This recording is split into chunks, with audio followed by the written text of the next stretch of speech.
Whether we like it or not, we live in an age where much of what goes on in our daily lives is monitored, collected, and sold to interested parties. Our driving records, our medical history, our internet traffic, and most importantly, our credit information. A mistake on your credit report can cost you money.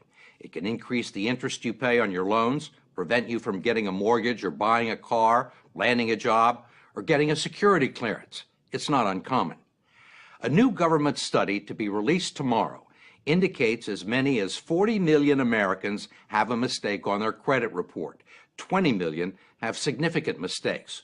And our own investigation of the credit reporting industry shows that those mistakes can be nearly impossible to get removed from your record. The story will continue in a moment.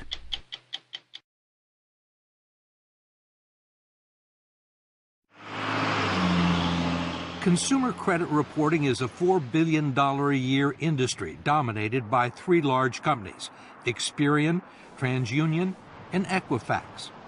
They keep files on 200 million Americans and traffic in our financial reputations. They make their money gathering information from people we do business with and selling it to banks, merchants, insurance companies, and employers, and they use it to make judgments about our creditworthiness and reliability. But now the reliability of the industry is being questioned in an 8-year Federal Trade Commission study to be released tomorrow. John Leibowitz is the chairman. Here's what we found. Some pretty troubling information.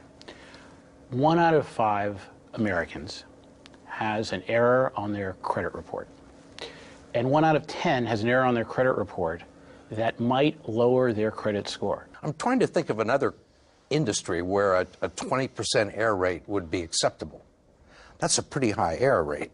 It's a pretty high error rate. I think the more we look at this and the more the American people know about this, the madder they're going to get. Ohio Attorney General Mike DeWine has opened his own investigation into the credit reporting industry, which for years has blamed mistakes on banks and merchants that provide them with bad information. But DeWine argues the fault lies with the industry for what he says are clear violations of the Fair Credit Reporting Act. Do these companies have a legal responsibility to make sure that the information is accurate? The federal law says that if you believe that there is a mistake, you can go to them and they have an obligation to do a reasonable investigation. They're not doing a reasonable investigation. They're not doing an investigation at all.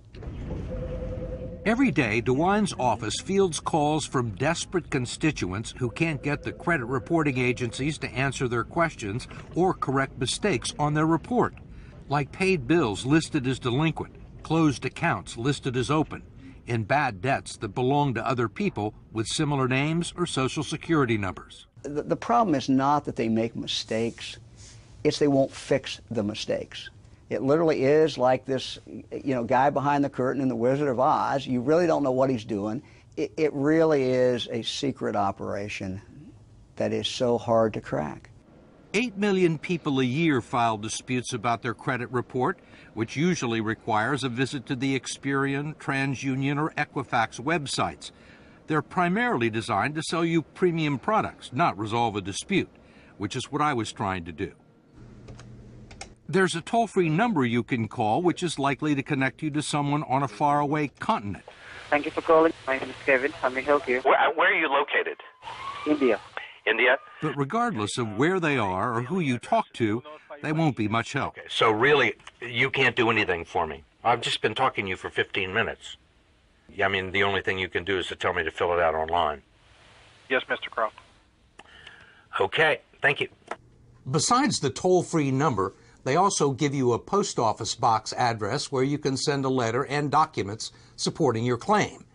In each case, it's extremely unlikely that anyone with the authority to resolve your dispute will ever actually see it. Ask Sandra Cortez, a California accountant whose credit report confused her with an international drug trafficker. It took her 5 years to get it fixed. Or David Smith, the retired Army officer whose credit report listed a bankruptcy that wasn't his and triggered a foreclosure proceeding against his house in South Carolina. He's still dealing with the fallout. Or Judy Thomas, a trauma nurse with a horror story worthy of Hitchcock or Kafka. There's nobody to go to. There's nobody. You just keep making phone calls and you just keep writing disputes and you keep sending them your social security number and they don't care.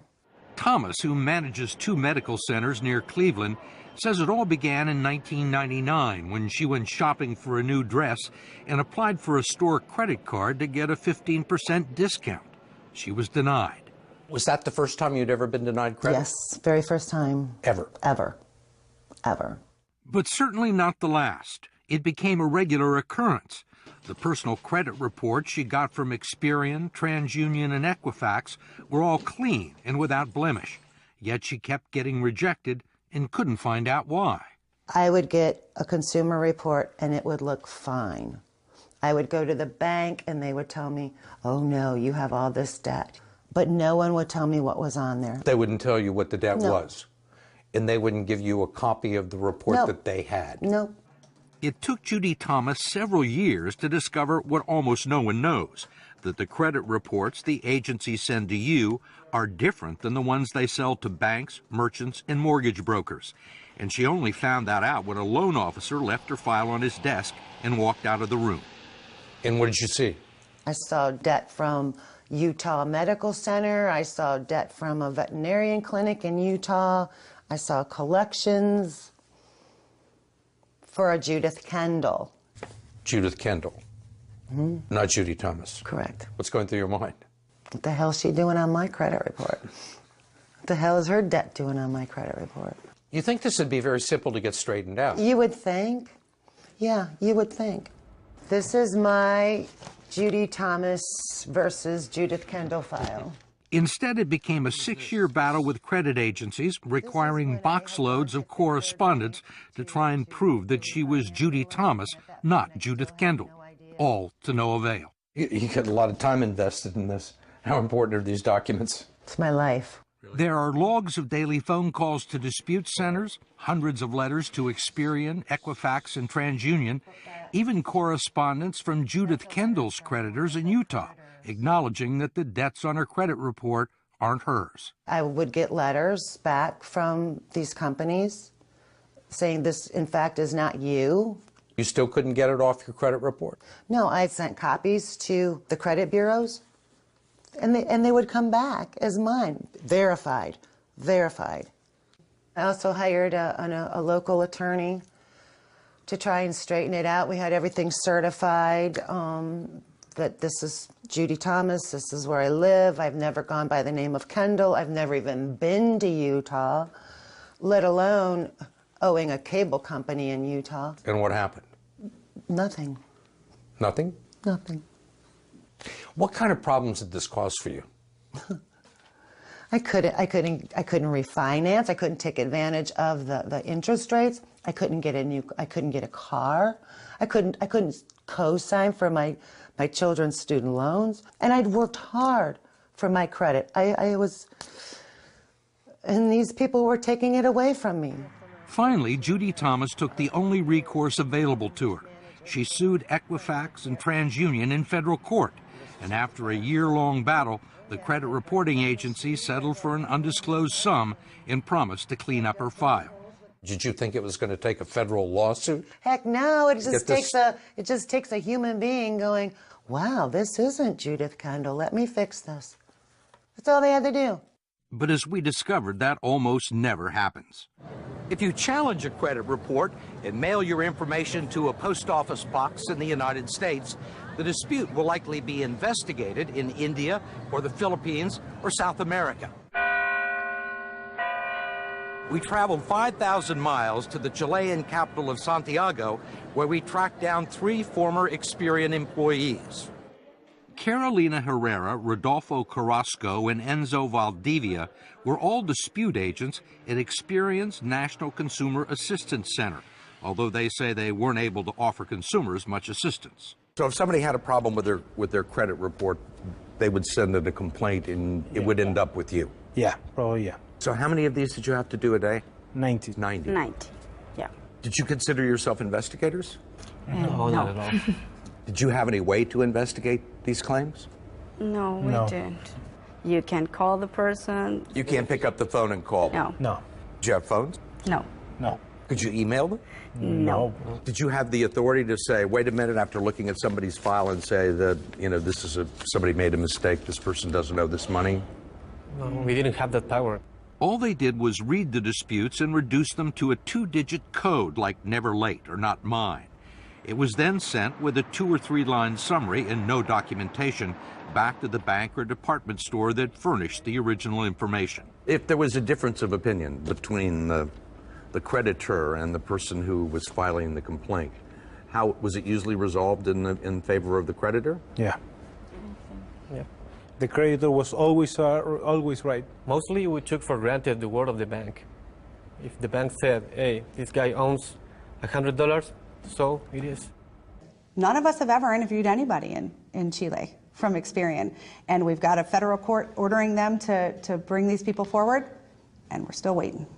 Much of what's known about the inner workings of the consumer credit agencies come out of lawsuits filed by Len Bennett and Sylvia Goldsmith, who have subpoenaed company records and deposed employees and executives. They say under the current system, there is no way for people like Judy Thomas to get their problem solved.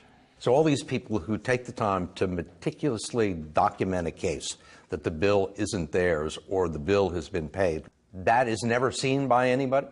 It's not seen by anyone who considers it in determining whether or not information will be removed from a credit report. It's not forwarded on to the person who has the complaint with you? No, it is never forwarded on. Never forwarded on to the creditor. We can get a jury verdict for $1 million. That's chump change to some of these bureaus. They would rather pay a verdict in $1 million than to actually go in and change the policies and procedures that they have, because that's much more expensive to them. I can say this without qualification. The dispute procedures used by the credit reporting agencies, uniformly used, completely fail to comply with the Fair Credit Reporting Act. Courts have found that. The Federal Trade Commission has found that. It's not even a close call. Ohio Attorney General Mike DeWine agreed. I think the industry is a mess, and I think the impact that has on real people is just unconscionable. You think they're breaking the law? I think they're breaking the law. There is no doubt in my mind they are breaking the law. We wanted to talk to Equifax, TransUnion, and Experian, but like most consumers, we were unsuccessful. The agencies referred us to the spokesman for their lobbying group in Washington. He, too, declined our request for an on-camera interview, but did provide a written statement, citing an industry-sponsored survey that showed 95% of its customers were satisfied with the dispute process. The industry maintains it's in compliance with federal law. Go to 60minutesovertime.com to find out what you can do if you think there's a mistake on your credit report. Sponsored by Lyrica.